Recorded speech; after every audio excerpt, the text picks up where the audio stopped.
ಕೃಷ್ಣ ಮೈದುಂಬಿ ಹರಿಯುತ್ತಿದ್ದಾಳೆ. ಅವಳ ಭೋರ್ಗರೆತ, ತೂರಾಟ, ಚೆಲ್ಲಾಟ, ಹರಿಯುವ ನಾವಬಗು, ಬೆಳಗಿನ ಎಳೆ ಬಿಸಿಲಿನ ಹೊಳಪಿಗೆ ಮನವಿನ ಮರುಗುವ ನದಿ ಬಲು ಅಂಟಿ ಚೆಂದ.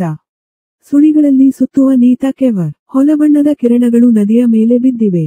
ಅಲ್ಲಿ ಹನಿ ಹನಿಗೂ ಮುತ್ತೆ ಏಡಲು ರೂಪವಬ್ಬಬ್ಬ, ಅದೆಷ್ಟು ಸುಂದರ, ನಯನ ಮನೋಹರ, ಬೆಳ್ಳನೆಯ ನೊರೆಬಲು. ಈ ಕೃಷ್ಣಾ ನದಿಯಲ್ಲಿ ಹಲವಾರು ನಡುಗಡ್ಡೆಗಳಿವೆ. ಅವುಗಳಲ್ಲಿ ಸುಂದರವಾದ ಗಡ್ಡೆ ನಾರದ ಗಡ್ಡೆ. ಅದು ರಾಯಚೂರು ಸಮೀಪವಿದೆ. ಬಹಳ ಹಿಂದೆ ಇಲ್ಲಿ ನಾರದ ಮುನಿ ತಪಸ್ಸು ಮಾಡಿದ್ದರೆಂಬ ಪ್ರತೀತಿ. ಇಲ್ಲೊಂದು ಶಿವದೇವಾಲಯವೂ ಇದೆ. ಸದಾ ಹಚ್ಚ ಹಸುರಿನಿಂದ ಕೂಡಿ ಗಿಡ ಮರಗಳಿಂದ ಕಂಗೊಳಿಸುತ್ತಿದೆ. ಈ ನಡುಗಡ್ಡೆ ಪ್ರವಾಸಿ ತಾಣವೂ ಹೌದು. ಈ ಸುಂದರ ತಾಣವನ್ನು ನೋಡಲು ಮಕ್ಕಳು ಪ್ರವಾಸ ಹೊರಟಿದ್ದರು. ಕುಹೂ ಕುಹೂ ಹಕ್ಕಿಗಳ ಕಲರವ ಕಿವಿಗೆ ಇಂಪಾಗಿತ್ತು. ಮನಕ್ಕೆ ತಂಪೆರೆಯುತ್ತಿತ್ತು. ಚಿಲಿಪಿಲಿ ಹಕ್ಕಿಗಳ ಇಂಚರ ಸಂಗೀತಮಯ. ಮಕ್ಕಳು ಈ ಸುಂದರ ತಾಣದ ಸವಿ ಉಣ್ಣುತ್ತಿದ್ದರು. ಇದ್ದಕ್ಕಿದ್ದಂತೆ ಹಕ್ಕಿಯೊಂದರ ನೋವಿನ ಕೂಗು ಕೇಳಿಸಿತು. ಅತ್ತ ತಿರುಗಿ ನೋಡಿದಾಗ ಅನೇಕ ಟೊಂಗೆಗಳನ್ನು ಹರಡಿಕೊಂಡಿರುವ ಬೋಳುಮರ, ಎಲೆಗಳಿಲ್ಲದ, ಹೂಗಳಿಲ್ಲದ, ಹಣ್ಣುಕಾಯಿಗಳಿಲ್ಲದ ಒಣಗುತ್ತಿರುವ ಮರ. ಅದರೊಳಗೆ ಕುಳಿತ ಪಕ್ಷಿಯೊಂದು ನೋವಿನಿಂದ ಕೂಗುತ್ತಿತ್ತು.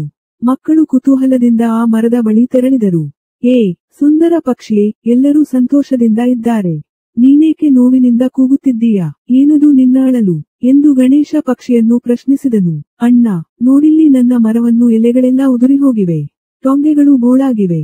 ಶಕ್ತಿಯಿಲ್ಲದೆ ಮರ ಸೊರಗಿದೆ. ಆಗಲೂ ಈಗಲೂ ಬೀಳುವಂತಿದೆ ಎಂದಿತು ಪಕ್ಷಿ.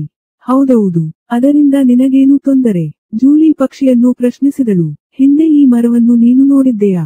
ಆಗ ಏನಿದರ ಸೊಬಗು? ಮರದ ತುಂಬಾ ಹಸಿರೆಲೆಗಳು, ಟೊಂಗೆ ಟೊಂಗೆಗೂ ಹೂ, ಹಣ್ಣು ಸಾವಿರಾರು.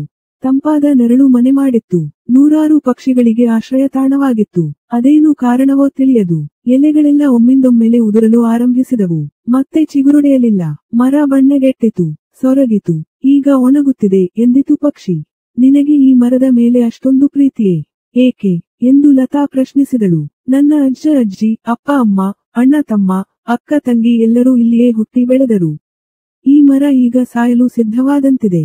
ನಾನು ಇಲ್ಲಿಯೇ ಜನ್ಮ ತಳೆದೆ. ಆದರೆ ಹಾಗೇನಾದರೂ ಆದರೆ ನನಗೆ ತಾಣವೆಲ್ಲಿದೆ ಎಂದು ನೋವಿನಿಂದ ಉಸುರಿತು. ಪಕ್ಷಿಯ ಈ ಮಾತು ಕೇಳಿ ಮಕ್ಕಳಿಗೆ ಕನಿಕರ ಉಂಟಾಯಿತು. ಪಕ್ಷಿಯ ನೋವನ್ನು ಅರ್ಥ ಮಾಡಿಕೊಂಡರು. ಅದನ್ನು ಹೋಗಲಾಡಿಸುವ ಬಗ್ಗೆ ವಿಚಾರ ಮಾಡಿದರು. ಪಕ್ಷಿಯು ಈ ಮರದ ಬಗ್ಗೆ ಹೊಂದಿರುವ ಭಾವುಕತೆ, ಅಭಿಮಾನದ ಬಗ್ಗೆ ಅಚ್ಚರಿ ಉಂಟಾಗುತ್ತಿದೆ ಎಂದನು ಬಶೀರ್. ನಾವೆಲ್ಲ ಊರಿಗೆ ಹೋಗಿ ಸಸ್ಯ ವೈದ್ಯರನ್ನು ಕಾಣೋಣ. ಮರದ ಬಗ್ಗೆ ವಿವರಿಸೋಣ. ಸೂಕ್ತ ಚಿಕಿತ್ಸೆ ಕೊಡಿಸಿ ಮರವನ್ನು ಉಳಿಸೋಣ. ಹಸಿರೇ ನಮ್ಮ ಉಸಿರು ಎಂಬ ನಾಣ್ಣುಡಿಯನ್ನು ಎಲ್ಲೆಡೆ ಸಾರೋಣ ಎಂದಳು ದಿವ್ಯಾ. ಎಲ್ಲ ಮಕ್ಕಳು ಊರಿಗೆ ಹಿಂದಿರುಗಿದರು. ಸಸ್ಯ ವೈದ್ಯರನ್ನು ಮರದ ಬಳಿಗೆ ಕರೆತಂದರು. ವೈದ್ಯರು ಮರವನ್ನು ಸಂಪೂರ್ಣವಾಗಿ ನೋಡಿದರು. ಟೊಂಗೆಯನ್ನು ಗಮನಿಸಿದರು. ಏನೇನೋ ವಿಚಾರ ಮಾಡಿ ಬೇರುಗಳಿಗೆ ಚುಚ್ಚುಮದ್ದು ನೀಡಿದರು. ಒಣಗಿದ ಭಾಗಕ್ಕೆ ಔಷಧಿ ಸವರಿದರು. ಮಕ್ಕಳು ವೈದ್ಯರ ಸಲಹೆಯಂತೆ ಮರದ ಬುಡಕ್ಕೆ ಗೊಬ್ಬರ ಹಾಕಿ ನೀರುಣಿಸಿದರು. ಕೆಲವು ದಿನಗಳು ಕಳೆದವು. ಮಳೆಗಾಲ ಬಂತು. ಮರ ಚಿಗುರೊಡೆಯಿತು. ಎಲೆಗಳು ಮೈದಳೆದವು. ಟೊಂಗೆ ಟೊಂಗೆಗಳಲ್ಲಿ ಹೂಗಳು ರಾರಾಜಿಸಿದವು. ಹೀಚು, ಕಾಯಿ, ಹಣ್ಣುಗಳು ಜೀವ ತಳೆದವು. ಆ ಮರಕ್ಕೆ ನೂರಾರು ಹಕ್ಕಿಗಳು ಬಂದವು. ಪಕ್ಷಿಗಳ ಕಲರವ ತುಂಬಿತು. ಮತ್ತೆ ಮಕ್ಕಳು ಪ್ರವಾಸಕ್ಕೆ ಬಂದರು. ಮರದ ಸೊಬಗು ಮಕ್ಕಳ ಮನಸ್ಸಿಗೆ ಉಲ್ಲಾಸ ತಂದಿತು. ಮಕ್ಕಳು ಕುಣಿದು ಕುಪ್ಪಳಿಸಿದರು. ಮಕ್ಕಳು ಮಾಡಿದ ಸತ್ಕಾರ್ಯವನ್ನು ಮೆಚ್ಚಿ ಪಕ್ಷಿಗಳು ಹಾಡಿದವು. ಮರವು ಮೆಲುಗಾಳಿಗೆ ಎಲೆಗಳನ್ನು ಅಲುಗಾಡಿಸಿ ಸಂಗೀತ ನೀಡಿತು. ಋಣ ತೀರಿಸಿತು. ಮಕ್ಕಳು ಹೋ ಎಂದು ಕೂಗಿದರು. ಹಸಿರೇ ಉಸಿರು ಎಂದರು.